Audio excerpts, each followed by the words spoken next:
This is one of the most incredible real-life stories you will ever come across. Imagine surviving a plane crash, then spending 11 days in the Amazon rainforest alone as a 17-year-old girl. That's straight up unbelievable.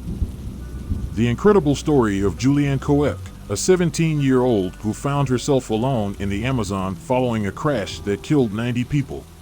I remember that we started the day with mixed feelings.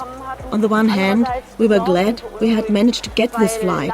On the other, we were worried and anxious because Lanza had such a bad reputation after 2 previous crashes.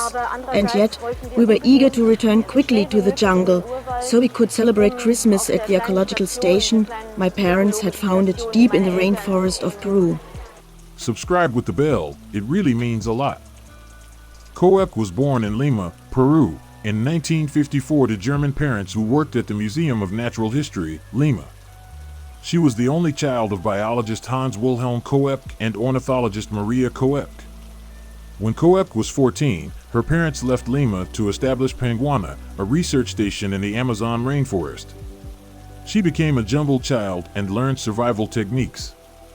Educational authorities disapproved and Koepcke was required to return to the Deutsche Schule Lima Alexander von Humboldt to take her examinations.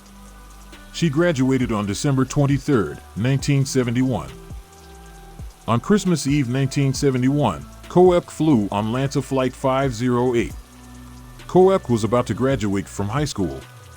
Her mother Maria had wanted to return to Panguana with her daughter on December 20, 1971, but Koepcke wished to attend her graduation ceremony in Lima on December 23. Maria agreed for Koepcke to stay longer, and instead they scheduled a flight on Christmas Eve. All flights were booked, aside from one with Lanza. Her father, Hans Wilhelm, urged his wife to avoid flying with the airline, which had a poor reputation. They booked the flight nonetheless. The plane was later struck by lightning. It began disintegrating in midair and plummeted to the ground. Koepcke found herself still strapped to her seat, falling 3 kilometers into the Peruvian rainforest. In Koepcke's case, experts credit the fact that she was harnessed into her plane seat during her descent for her survival, though not without breaking her collarbone. She was the only survivor of the flight. She spent most of her 11 days in the rainforest making her way through the water. While in the jungle, Koepcke dealt with severe insect bites and a maggot infestation in her wounded arm, but after 9 days, she was able to find an encampment. She gave herself rudimentary first aid, including pouring gasoline on the maggot infestation. The maggots vacated the wound to escape the gasoline. A few hours later, the returning missionaries found her, gave her first aid, and took her to a more inhabited area, where she was airlifted to a hospital. After recovering from her injuries, Koepcke assisted search parties in locating the crash site and recovering the bodies of victims. Her mother's body was discovered on January 12, 1972. Koepcke moved back to Germany and fully recovered from her wounds.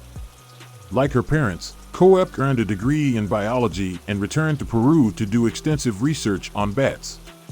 Her double survival story has been the subject of books and films, including her own autobiography, When I Fell from the Sky, and a documentary by director Werner Herzog called Wings of Hope.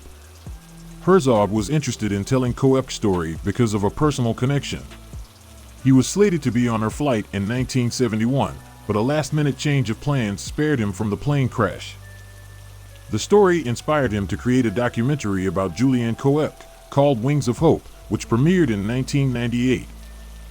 Following the death of her father in 2000, Koepcke took over as the director of Panguana.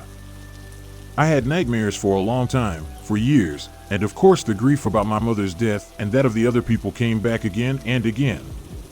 The thought, why was I the only survivor, haunts me. It always will. Koepcke, 2010. In 2019, the government of Peru awarded her the Order of Merit for Distinguished Services and the degree of Grand Officer. Miracles really happen. Thank you for watching. Take care.